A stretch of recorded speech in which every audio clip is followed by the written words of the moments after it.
Hey everyone, welcome to iOS Coding. I hope you're doing great. In this video, I'm going to show you how to set up your own self-hosted automation powerhouse using n8n. n8n is an open source tool that lets you not just only to automate the workflow task, you can also integrate the AI services like OpenAI or better known as ChatGPT, Groq or Google Vision. Furthermore, you can also include your own custom LLM models into this tool. Now, I have been exploring this tool from a while and I see it as a powerful companion. There are other workflow tools which we may not talk about in this video, but I will try to cover them in future. But for n8n, when it comes to the usability, it is highly user friendly, and then their drag and drop workflow editor is actually amazing. What sort of things you can do with it if you think of? Well, basically you can use this tool to automate your workflow, such as reading the emails, maybe building the reports automatically. What is better about it is you are in complete control, so you don't need subscriptions, you don't have to pay to any third parties or worry about the data mining. I will walk you through everything from setting up n8n on your own server. You can use your desktop PC, laptop, MacBook, or whatever works for you, and then I will definitely help you to create your first AI powered agent. By the end of this video, you will have a system that is not just automated, but it's smart. And one thing I want to make more clear is the purpose of this video is not to impress you by showing some complex workflows. Rather, we will work on the foundational skills so you better understand the tool, and then eventually you get enough confidence to explore it more. Now, without further ado, let's dive in. The official website for n8n is called n8n.io. If you visit to their website, you will see there are different use cases listed in here. If you are a technical person, you can understand the usability under IT ops, SecOps, and DevOps. Or if you are non-technical, most likely there are some sort of flows for sales people as well. n8n also provides a cloud hosted solution. So if you want to check out their pricing, go to the pricing section and then you will find out the pricing. It might change based on when you're watching this video. But as promised in this video, we will simply dive into hosting it in our own local computer desktop, or if you have a spare server. In order to find the source code, all you have to do is in your search bar or in your search engine, just type n8n GitHub. Link comes in, you can select that. It will take you to the n8n repository hosted on GitHub. We don't just want to work with n8n, instead we will leverage their AI starter kit. So if you click on this link in here, n8n-io, it will take you to another page, and if you scroll down you will see there is a section called self-hosted AI starter kit.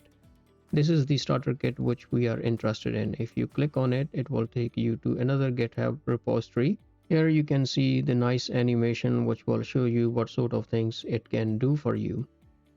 Well, if we scroll down here, you will find out what is included in this repository. So we have self-hosted n8n. As you can see, this tool has integration with almost 400 applications.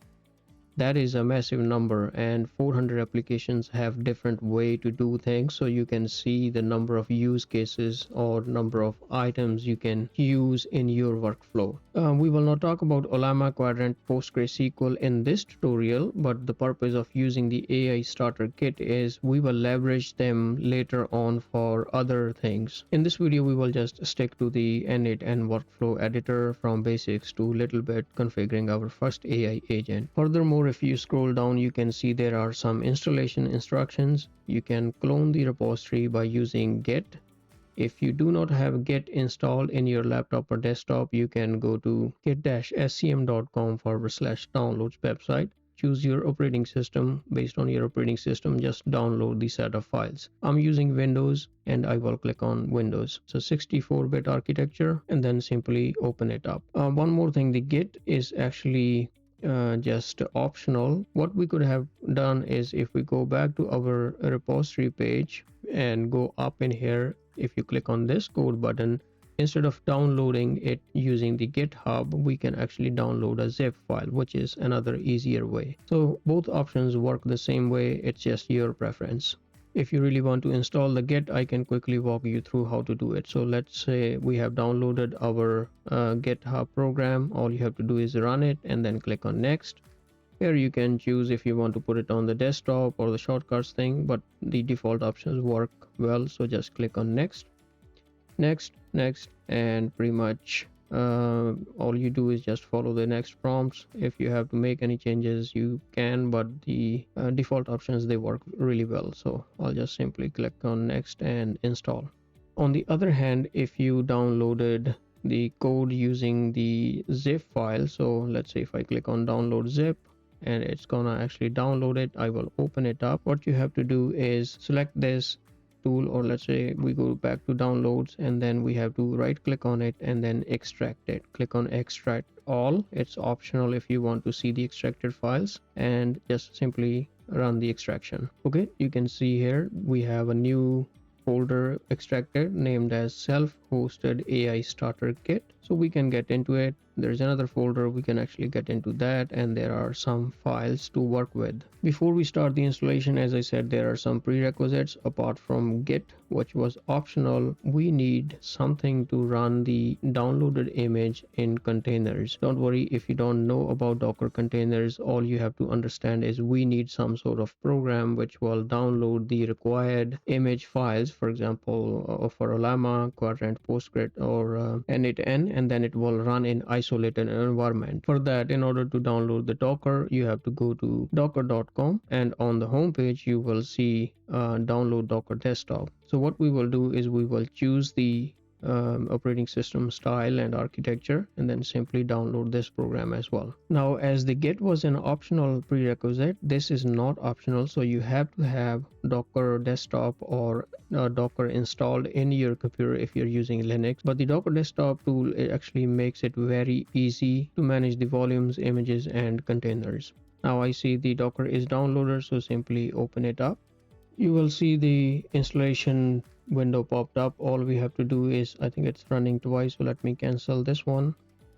But in this window, what we have to do is just simply click on OK, and then it will start configuring the application for you. Once the installation is succeeded, you will see something like this. It will actually ask you to close the window and then restart your computer. We can click on close and restart your computer. After you have restarted your computer, you will see the Docker window pops up like this. So all you have to do is click on accept the terms, and here you can log in into your existing Docker account, or you can skip it. For now, let's skip it, and we will see if we really need to log in later on. So what I will do is simply skip it as well, and it is actually starting the Docker engine for you. Usually running these things should be really fast depending on your hardware type of RAM or CPU, but since I'm doing this installation for you in a virtual environment, that's why things are taking little time. I do have a powerful server which I will use it later on to demonstrate the workflow, but for the installation tutorial I wanted to use a clean operating system so you can understand the installation process step by step. Alright, as you can see, our Docker engine is up, and we don't have anything in under containers, images, volumes, or anything, but that's what we will continue building on. By following up the installation instructions further, you can see we already have cloned the directory and we have the Docker engine running in here. But before we start the services using this command is only for users who have NVIDIA GPU installed. But if you don't, but we will continue with the different commands. But before we do that, we have to follow one step which is not given in the instructions. What is it actually? If you go back to your self-hosted AI starter kit, which we downloaded, go one step in here, and then you can see we have two files, the .env file and Docker compose file. The Docker compose file is actually the instructions which will be given to your Docker engine.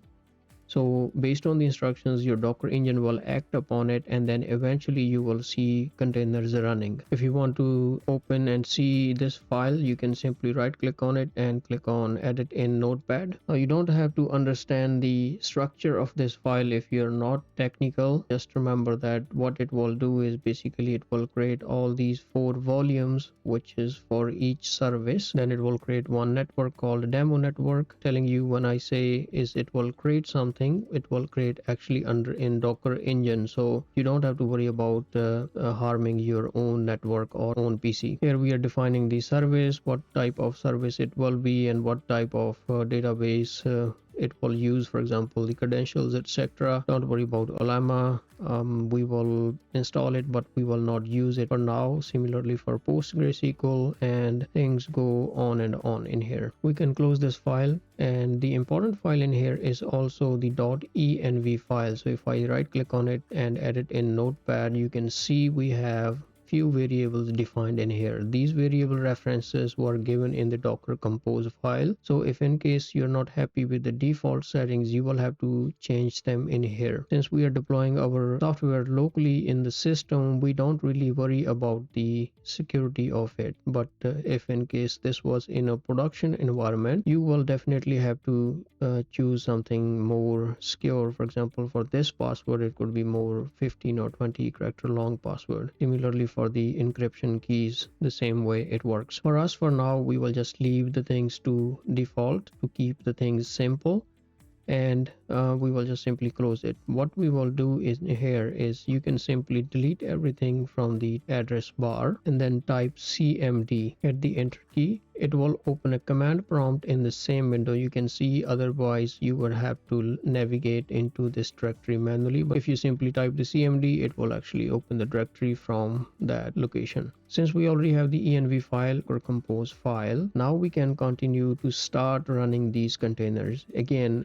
if you are using the GPU such as NVIDIA, you will use Docker Compose -- profile and then GPU NVIDIA up. If you're running a MacBook, you can use Docker Compose up, or everyone else you can use Docker Compose profile CPU up. So basically the difference in these three is the first one is actually by default it will pick up your GPU for compute things instead of using your CPU. The last one, it forces the Docker Compose to create a profile which will run all the containers, and for any computer processing, the CPU will be heavily used. Back in our command prompt, I will copy this command and then just paste it in here and then press the enter key.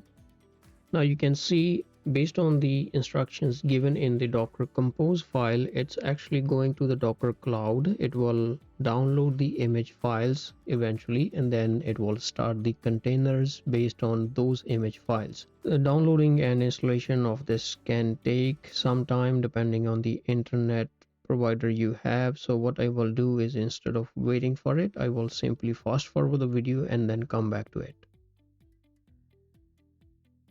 Alright, as you can see in here, we have pulled up all the images, and then the containers were built based on that. The containers were actually started as well.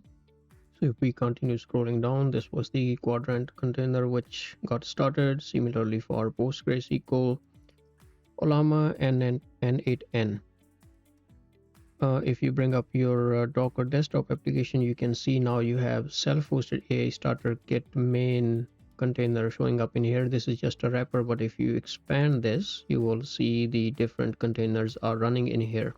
On these containers, they are actually working on a different port number as well, which we can directly access. Further, you can see the images which were downloaded for these containers, and the volumes which we created to host the configuration files or the actual files permanently for these containers. So we can access the n8n by just simply clicking on this link, which should take us to the localhost 5678/setup page. Here you can feel free to fill up any information. These all credentials and email information will be stored locally to your system. This is not what you are using with the n8n cloud account, so don't worry about it. You can simply fill this information up and then click on next. I will fill up some demo information about my account and then click on next.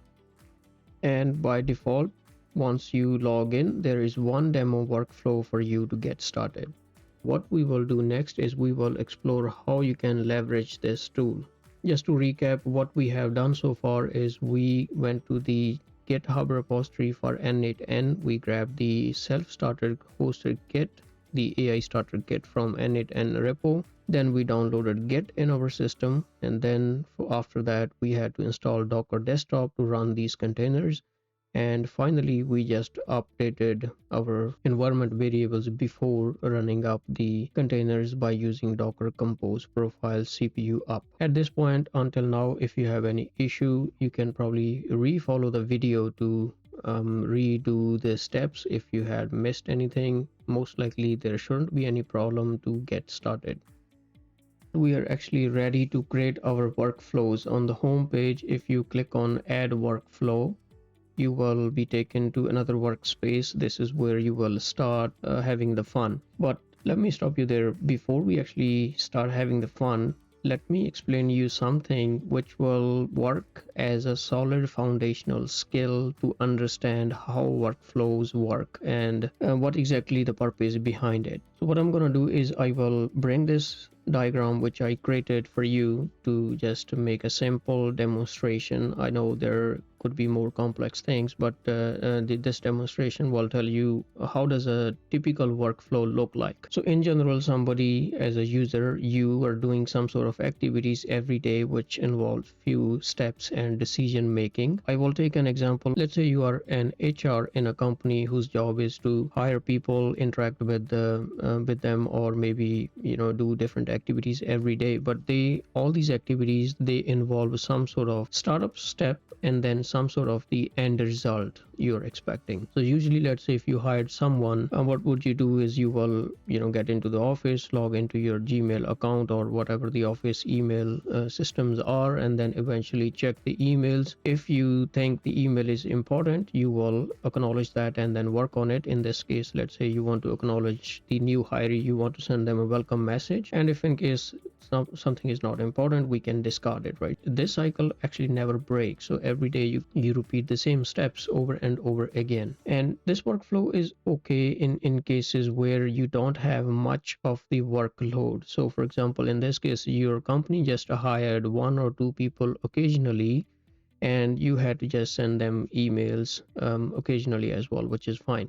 But how about if your company is hiring people at a massive growth? So let's say there is a hiring for 200 people every day. What would you do? Most likely, if you're smart enough, or probably you have been using the ChatGPT or other AI tools out there, one sort of thing you can do is you can go to those models and then create a template for your welcome email. So for example, we can go to ChatGPT and then say, hey, write an email for like a welcome email to John Doe, who recently joined our company. Or you can probably put your company details as well and simply hit the enter key. This will generate a nice beautiful email for you to forward to the team.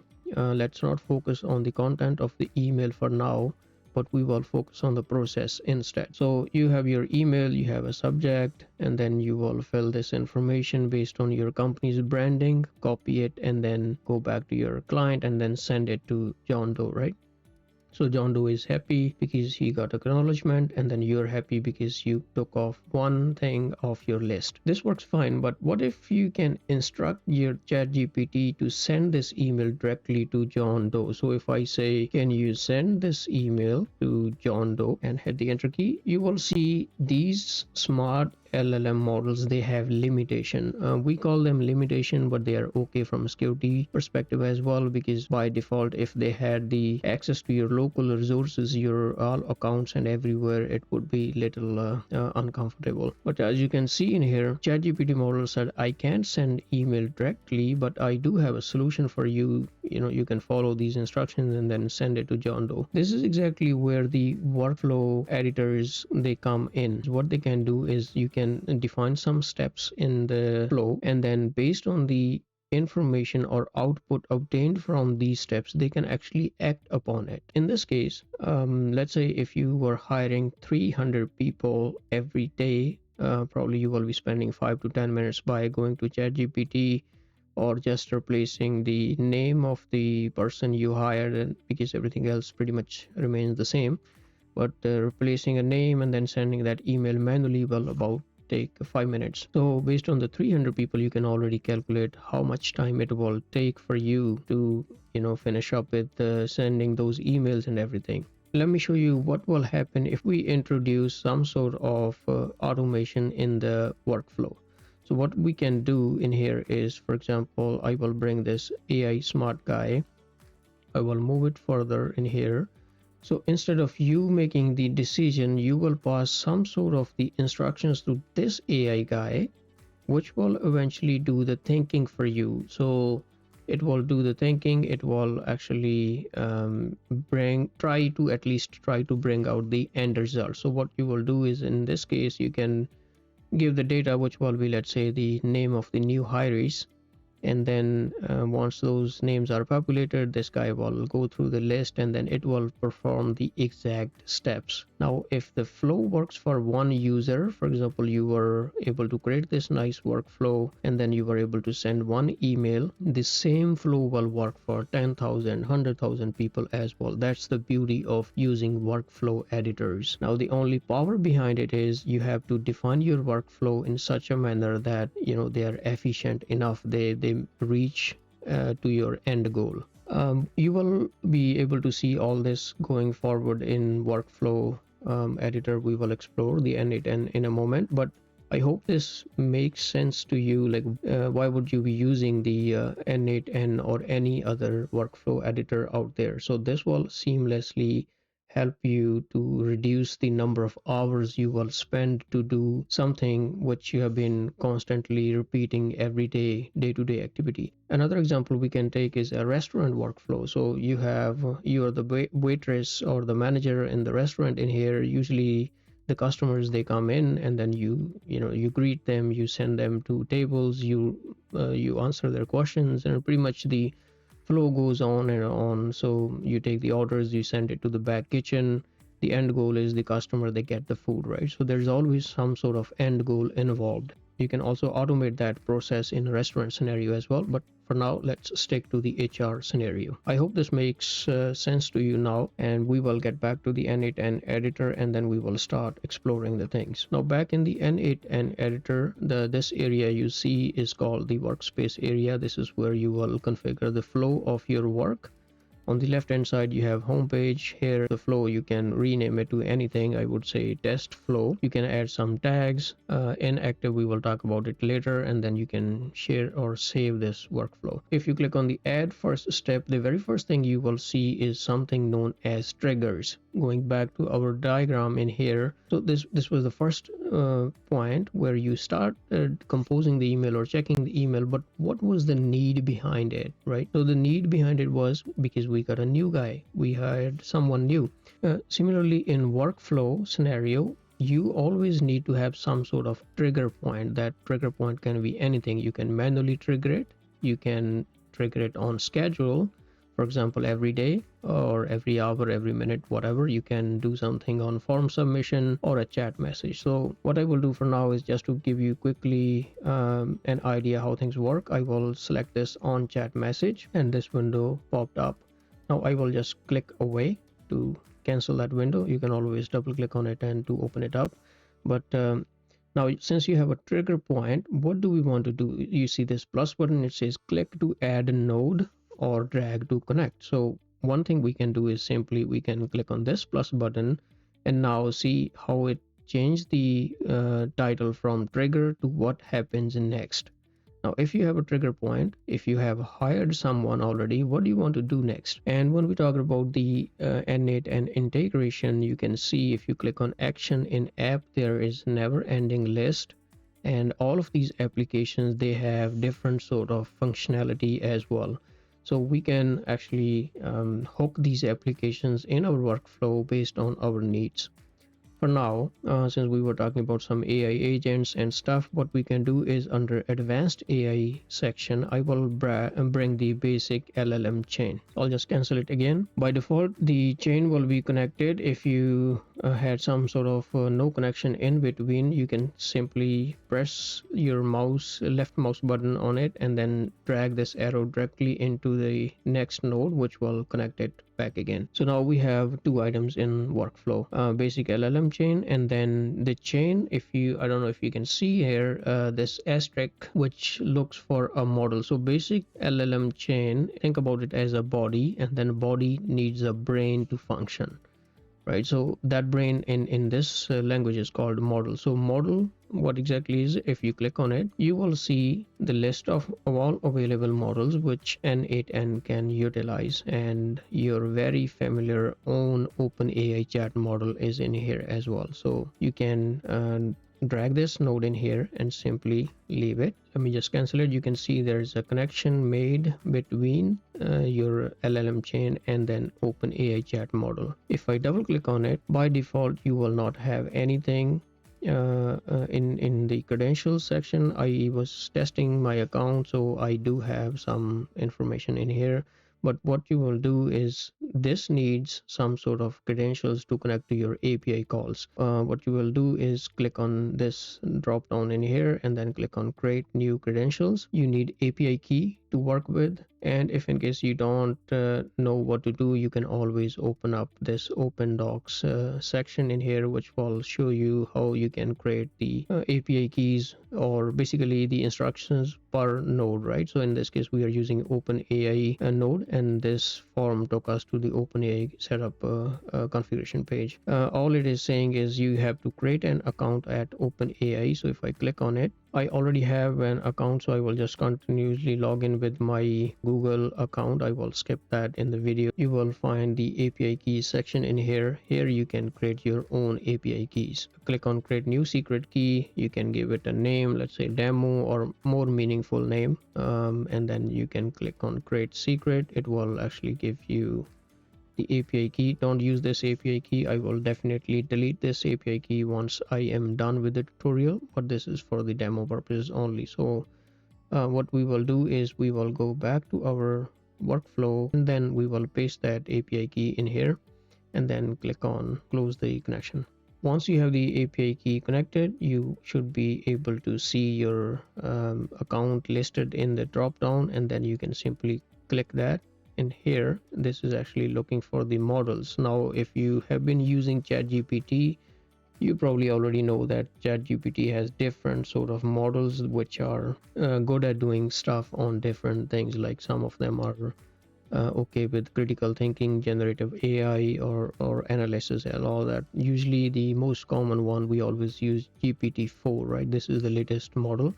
So we will just simply close it. And before I actually close it, let me show you one more thing. So in the left hand side, for all the nodes, you will see this sort of configuration. The left hand side will always show you the input, which is the input from the previous node, and the right hand side will be the output of that node. So whatever instructions you pass in the left hand side, they will be shown in the right hand side after the computation. In here at the center, these are the basic LLM chain properties. So it's saying what do you want to do if you have a model, right? So basically what we want, right? Before I actually configure that, let me click on this test workflow, and you see we already have a problem because we haven't configured anything. But let me actually just click on this chat. I know it's gonna fail, so I will just say hello, and it actually did not fail because we already attached the chat model. So I was actually able to talk to this guy saying hello, how are you, and then it says how can I assist you, right? So I'd say why sky is blue. Now this has become your personal AI assistant, same as ChatGPT, but the difference in here is we can actually act on its output value. I will show you how. So the thing I was about to show you was the reason why I put the chat message in here was if I go to basic LLM chain, you see in the left hand side, this was the input which came from the chat message, or the message we typed, right? So what we asked was the why sky is blue. And the reason why I wanted to show you is in this prompt, we don't want to simply take it from the previous node. Sometimes we can define what we want to do. So in here, this is a similar prompt saying write an email to John Doe's. What we can say is answer the user's question, and then I would say the question is what is it? So you can simply drag this value, hold your left mouse button on it, drag it in here, and then simply put it in here. So now this actually becomes whatever is user parsing or asking you via the chat message, you have to answer this. And that's pretty much it. So if I click on test step, it actually already know we asked for why sky is blue, and now it actually generated an output of it. If I close this, I can actually delete this guy, just save the workflow. Make sure you always save your workflows. And if I click on chat now, I ask them something else, say what is the capital. So if I say what is the capital of Canada, and then see it's our AI model is thinking, and then eventually it generated a response.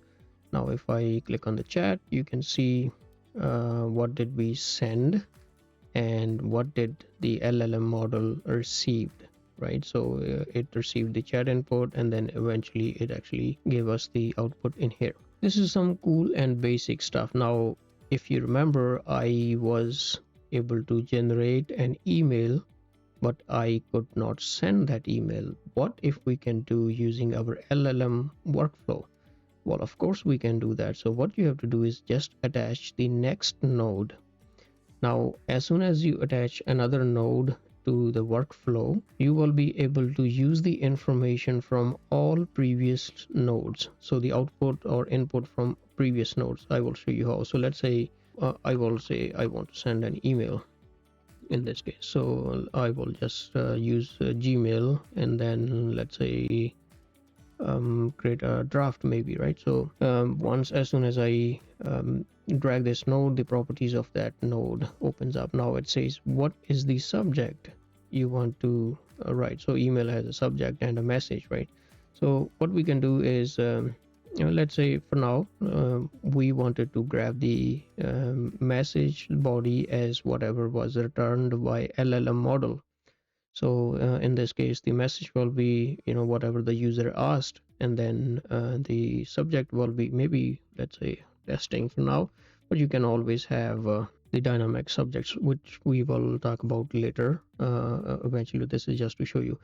You see how easy it becomes to connect the things in a continuously step-by-step manner. If those steps fail, you can repeat the same stuff, but this will eventually help you to minimize the repetitive task you have been continuously doing. This was just for the demonstration purposes, but what we will do is we will stick to the same HR model we talked about earlier. In our example, what we want is, let's say your company is hosting an upcoming event where you're expecting 3,000 people. All right, so 3,000 people or 4,000 people in that event, the minimum. Now you're managing the event of the company. Your director has actually given you instructions saying, you know what, whoever joins in, whoever signs up using our form, you have to keep track of all those people. So if 3,000 people joined in, you have to somehow keep track of those 3,000 people, and then eventually you might use their information to reach out to them for as a onboarding them as a potential client in future. If it was one or two people, that was good thing, because probably you could have taken the information in your notebook and then reached out to them later on. But in this case, you don't really have an idea. You're expecting 3,000 people, but they might be more or less, but you see the amount of workflow you will have to do, right? So we will stick to this scenario, and then we will configure the automation accordingly. So let's begin the fun. What I have done is I have placed this sticky note just for our reference about what we talked previously just a moment ago of how your company is hosting an event and then what you will be doing, right? So basically what we are looking for is we will have some sort of registration form where the potential customers will sign up, or they will register for the event with their username, maybe email, first name and phone number, etc. And then as for our director's instructions, what we are looking for is to keep track of who has joined in, because eventually we might be contacting them later on. And then finally we will be sending them an email. In this video I haven't touched much about AI models, but And the reason behind it is because this will actually stretch the length of the video, so it's highly unlikely that I'll be able to cover everything. So what we will do is probably in future videos we will have a deep dive on different AI chat models as well. But for now, what I will do is simply select everything and then delete, because we're going to build our own first registration form. In order to build the registration form, if you click on the add very first step, which is usually a trigger, so think about it as your company's website does not have a form available. Usually it will happen like your company has already a registration page available for the end users, and then you will be grabbing that information from here. But since we don't have that set up, what we will do is we can leverage the n8n's forum in here. So see, it says on forum submission, do something when forum is submitted. So I will drag that. As you can see, it is red. That means there are some issues. So if I double click and open it, this forum actually gives you the URLs, which is test URL and production URL, which you can copy and paste in your browser. You will be able to browse this forum. For the authentication, we are not looking for anything, so I will just simply change it to none. And the forum title, you will always be able to place some sort of title in the forum. So I will say, let's say event registration form, right? And the description, this is what the user can see. So I will say, welcome to AS Coding event, please fill the information below, and then we are happy to connect. Now this is an important field. So the forum field is what you will be asking from the customers to enter, for example, their first name, last name, and all that. So in our case, we need first name in here, which is field of type text, and then placeholder. You can also put some sort of placeholder like John, and it should be required. So we are saying, what, you cannot skip the first name. The next thing, we will similarly put something for last name as well. So I will just type last name and then placeholder. Again, you can type Doe. Also, this is required. The next one is actually an email or phone number field. So let's say phone number. And for the phone number, you can place some sort of placeholder as well. This is not a required, but what we are looking for is the email address, which should be required. So let's say I put email address, and then I can say test@example.com, and it is required as well. Okay, as you can see, we have a bunch of other options as well. For example, you can do some button labeling, form path, ignore bots, which will ignore the bots if too many times somebody's keep hitting your form. That's something we don't want, right? And then there is a response for form submitted as well. So you can say forum response. This is what your user will see once they have submitted the forum. So I can actually change something like this: your response has been recorded, and then we are excited to see you on the event day. You can add as many as forum fields, but to keep things simple, we are okay for now. So what we will do is, if you click on test step, your forum is populated. Forum automated with n8n, you will only see in a test mode, but if you're in a production mode, this goes away. So you can see how there is an asterisk. It's looking for the first name. So I will just type John, and then I will say Doe.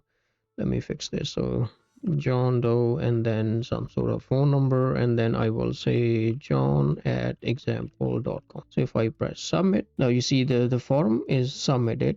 This is the browser pop-up you see, but at the back end you can actually see the form. It showed you some sort of output which we can use in our workflow. So if I just click away from it, one thing before I do that, so let me show you here. This pin icon is in here. You can pin the data if in case you're tired of re-entering information over and over. Once you're testing your flows, you can pin the data permanently, so it will stay here always. But let's not do that for now. You see, we have some sort of one item in this flow. What do we want to do next? Two things we can do in here is we can directly store this information in a Google Sheet. Let's say that's where you are trying to keep track of the things, right? So you're creating a Google Sheet where the registrant information will be stored. Before that, what I will do, or usually it's a good practice, there's a node called set. This is basically added fields node. So what it does is basically it helps you to modify, add or remove items in the field, right? So I will show you why we will use it in a moment. What we are doing is we are getting an information from the users, like their first name, last name, etc., and then we want to ensure that that data exists, right? It's not like a fake data, empty or unformatted data. So this will ensure to map those values to whatever value you want. So in order to map it, you see input section is actually already grabbing the information from the previous node. Can drag these values in here. So what I will do is I will add a new field, and this field we will just call it as first underscore name. The value will be whatever is supplied by the user. Similarly, what I want is last name, and the value again will be something which user supplied. I'll just keep repeating the steps for everything. Now you might skip this step because it's something not super important, because we are passing the information from the previous node. The reason why I usually bring it, because you can manipulate this data as much as you want and however you want. One thing we want to do is we want to keep an information when this user registered. So the registered value will be when the user submitted this value. Usually the submitted value is just this format. This doesn't make sense to us. So let me show you what I mean when I said we can manipulate these values. So there is a JavaScript function. You don't have to do this, but I'm just showing you. So there is a JavaScript function called to date and time. So you can call this function, which will actually convert these values to date and time, and further you can actually format that date and time into your own format. So see, it gives you an example of how you can format it. So what I want is we want year, month, date, and also we want some hours and minutes, like the clock when the user registered, right? Another thing we can do is this is just an example for you to see how this added field can help you out. Is, see, the user has provided us the first name and last name, but they haven't given us the full name. So what if I create a variable called full name, which will be actually a combination of user's first name and the last name? And this will actually, if I click on test, and you can see now we have a data for user's first name, last name, email, and even the full name as well. So this was never provided by the user. We actually interpreted this data. You can click on this JSON format, which will show you the objects in JSON, and similarly the schema is pretty much the same what you see in here as well. So usually we work with the JSON or the table format. I hope things are clear for now. You have the information. And what we're gonna do next is we will keep track of users. In order to keep the track of users, what we will do is we will leverage the Google Sheets. So I will click here to add another node. We'll type Google Sheets. See, mostly the popular application are already listed. Click on Google Sheets, and here you have a bunch of options or operations which you can do on the Google Sheets. You can append a row and create, clear, and a bunch of other operations. So what we are looking for is in our Google Sheets, I have already created a sheet called event registration log, and which has first name, last name, email, phone number, and register on fields. I could have also placed another field for full name as well. Basically what we want is every time user signs up using our form in here, we want to take that information and store it into the event registration sheet. I will just go in here, go to Google Sheet, and I want to append a row in the sheet. When you open this property first time, you will not see anything under credentials. This will be blank, and it will actually ask you to create new credentials. And remember, whatever credentials you create, you only have to create it once, because these are also stored in encrypted manner on your local instance. In order to create the credentials, you will click on create new credential. If you don't know what to do, you can simply click on the open docs, and in here which will take you to this page. It will show you step-by-step instructions how you can set up the API keys and the required data. So let me quickly walk you through. So in this case, what the document is telling you to go to Google Cloud. If you don't have Google account for now, you can sign up, create your account, and then once you are there, you will be seeing some pages looking like this. If you don't see anything here, we can create a new project if you don't have any. So what you will do is something, click on this button here and then select new project. It will ask you what sort of project you want to create. I will say n8n demo, or demo 1, maybe. It doesn't matter, the organization doesn't matter, and you will click on create. Okay, so the name has invalid characters, so I will say n8n demo 1 and then just click on create. We will actually go to make sure you select your project in there, and then we will go to credentials. Here you can create a new API key by clicking on create credentials. First of all, you can create the OAuth client ID. You define what type of the application it will be, and if you read through the documentation, you will see it actually tells you what to do. The type of the application is usually the web application. So in here you will select the web application. Authorized redirect URIs will be the URI which is actually shown in here. So you can copy this value and then paste it in authorized URI list. I already have this set it up, so I don't have to do this, but if you have any issue, the documentation is pretty clear about how to set up. They even have a tutorial video as well. Once you have successfully signed in and everything, you will see your account listed in here, and then all we have to do is select that account. So what we have to do next is we want to append something, but where? So if I click on this list, I can see my Google Sheet itself. We have sub sheets you usually see at the bottom. In here you can create as many. So for me, it's called registration, so I will select that. Automatically pulled up all those fields available in that sheet. So what we want to do is we want to map these values, right? So the first name is left hand side, whatever we set as a final value. So you can actually use the first name from the submitted form as well, but since we have done our validation, so I will just create this guy. So first name is your first name, last name will be whatever was provided. And as you can see in here, as soon as I drag this, based on the data it received, it's actually filling up those values as well and showing you the result. Otherwise, if you had to do it manually, you had to each time go to the sheet, and then whatever whoever registered the event using their information, you will have to manually enter this information. But see how the workflow automation has made it easier. Similarly, I'll just continue filling up the information, the email, the phone number. We don't really want the registration on is fine, so I will just click on register on, but we don't want the full name. All right, so if I click on test step now, as you can see, this node executed, and if I go back to our sheet, you can already see the information is populated. How cool is that? It's automatically being done, right? So one thing you didn't see is, I will actually show it to you later on, but these nodes, they were executing at the back end. Okay, so our task is done in here as well. So you are registering the user and then keeping the track of them, and then what we have to do is send them an email. That's pretty simple if you haven't have an idea yet.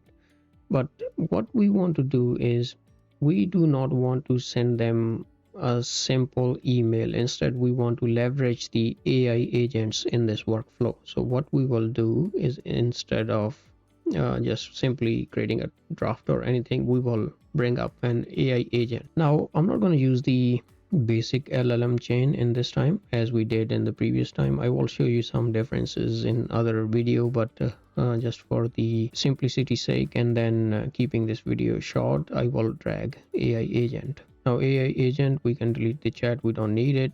And as you can see in here, the AI agent is actually looking for 3 parameters. One is the chat model, same as LLM, and the other 2 are the optional tools. This is the tool menu, which if you click on it, you will see there are a bunch of other tools. So basically, the AI agent is smart enough to use any of these tools, for example, calculator, and it will do the calculations based on the values you passed it with, and then it will return the result. In our case, we don't need tool or memory. What we need is chat model for sure, and I will use OpenAI chat model. So I showed you how you can connect the account earlier. The same procedure works, but if in case you're using different chat models, if I click on in here and type chat model, you can see there are a bunch of other chat models available. Before you use them for the first time, you will have to configure them. The Groq chat model is free. If you don't want to pay for OpenAI chat model, you can use Groq chat model as well. Going back to our scenario, what we have done is in here we have the information obtained updated in there, and at this point we want to tell our AI agent to do something. So if I double click on it, this will open the properties for our AI agent. You can see the previously executed nodes as well along with their information. Usually the AI agents have a type, so we will just keep it to tools agent, and then if it was a conversational agent, for example user was directly talking to these guys, we will choose conversational agent. But what we want this guy to do is we don't want so this prompt is actually like an instruction to the AI model, same as to your chat GPT. This is where we told it to write an email, and then it actually produced something for us, right? So in our case, what we want is we don't want to take this information for this AI agent from previous node. Instead, we want to define something. So what I will do, I have quickly created some sort of template, so I'll just copy it, paste, and then I will explain it to you how things are working. So what we are saying to this AI agent is saying create the user who, and the user we want to either use the first name last name, or we can actually call the full name as well. This is great when we set up the fields. So this thing should be in here actually. What I'm telling it is greet the user with the full name, whoever registered using our form, and then thank them for registration, and then just saying blah blah blah, we are excited to see you guys. You will not see the actual result in here, but it just shows you the name. But the agent gonna do is it will understand the prompt, it will generate the response based on the instructions we pass. And what we want to do is one more thing. So every AI agent has something known as system message. The system message is more instructional thing for the AI agent itself. So the prompt is usually this text, a user prompt, which means this is something user is telling the AI agent to do. But the system prompt is something you're defining a property for that AI agent. So what we are telling this guy is saying you're a helpful AI agent and working for our company. Then whenever you're creating the response, we want it in a certain format, and that format is HTML markup. I will show you why. And then once the email is generated, we want to include subject and body. So if I run this node now, you see the problem in here is it actually has created something for us. So it's saying hello, welcome to the innovative conference. Layout looks very messy though. Even though we have instructed it to put things in a JSON format, it is actually really hard to see what's going on. Like we cannot actually, if I click on JSON format, there is only one field called output, unlike this guy. So if I click this one as JSON, see how many fields we have. So we cannot differentiate between subject and the body, right? So that is why these AI agents are really smart. What we can do is we can force them to do certain things. One thing we want is we want to turn on this button saying require specific output format. As soon as I turn it on and I click away from it, you see there's a fourth new tool popped up. It says output parser. So if I click on it, and n8n is smart enough to open up the tools which we are looking for. By default, we have these three type of output parsers. In this case, I will use structured output parser, which actually returns some sort of JSON objects. So now let's define what do we want as a JSON output, right? So what we will do is we want actually a subject body as well, which will be some sort of string. Now this will not work. You have to put the comma and the error goes away. So what we are telling our AI agent is anytime you receive something, simply put that information in a JSON output. Now if I click on trigger, fill this information. So I will say Lee Smith, I don't know, number, then I will say Lee at example.com. And actually, let me move this away so you can see the workflow running in the background. So if I go in here and then click on submit, you see all these nodes running. They're actually working for you. And if we go to Google Sheet, the Lee Smith was updated as well.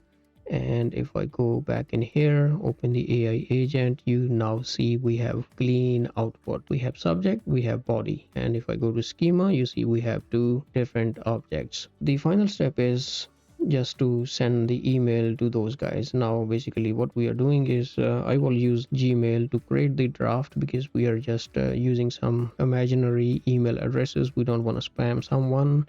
So I will, instead of sending the email, I will just click on create draft. Again, this API setup we already have done. If you had any issues, you can click on create new credentials and follow the documentation.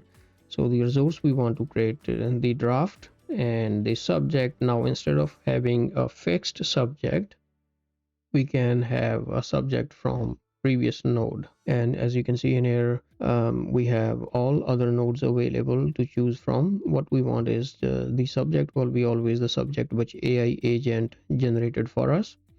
The email body type, we don't want to keep it to text. We will change HTML, because that's what we told our agent to write the email in HTML markup, right? So the body will be the body.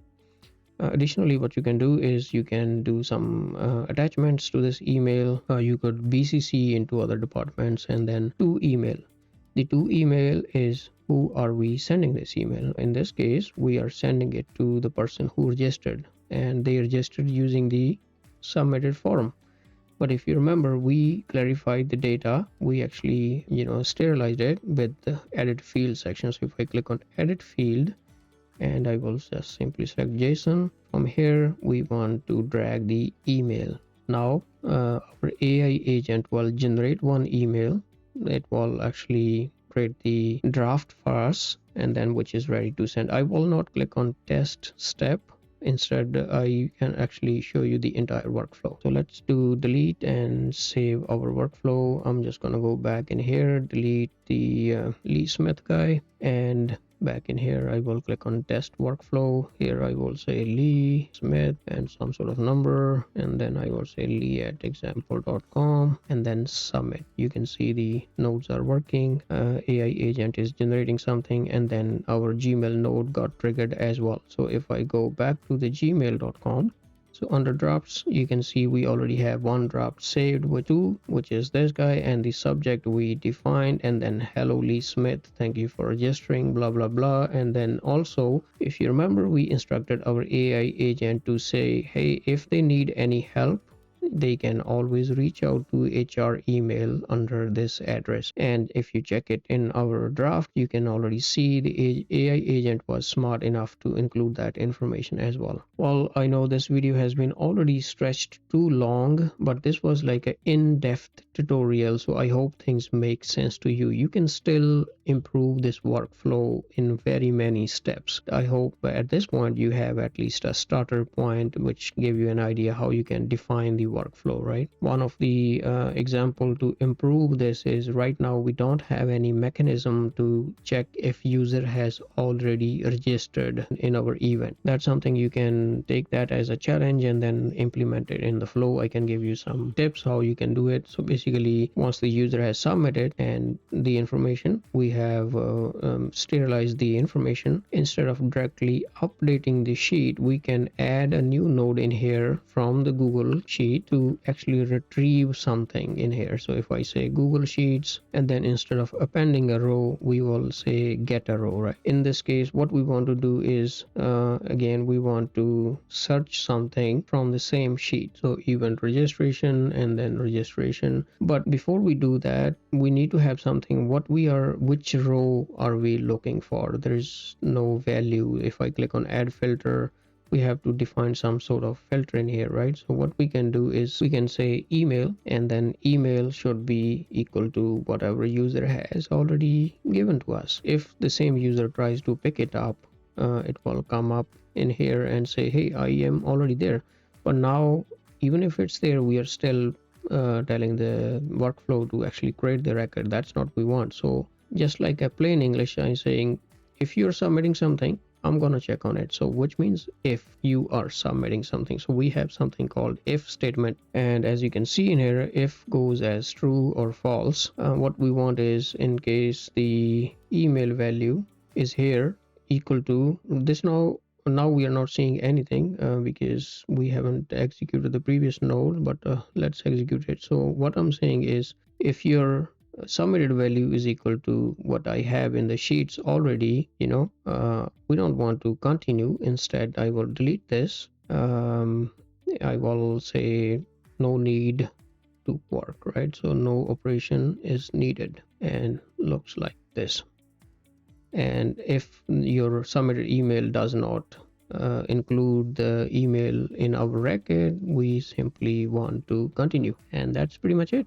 Now you have a complete test workflow. Of course, you can take things to the next level by saying, instead of doing no operation, you can inform the user saying, hey, we already have the information, we are just excited to see you on the day of the event. Well, that was a really long tutorial. I do see probably you were sleeping along if you weren't following along, if it wasn't something you were interested in, but I'm pretty sure n8n tool can actually open up so many opportunities for you. Whatever things you have been doing manually, you can automate all of those. There are other automation workflow tools. They fall in different categories depending on your need. n8n should balance in between. Like this video and share with your friends.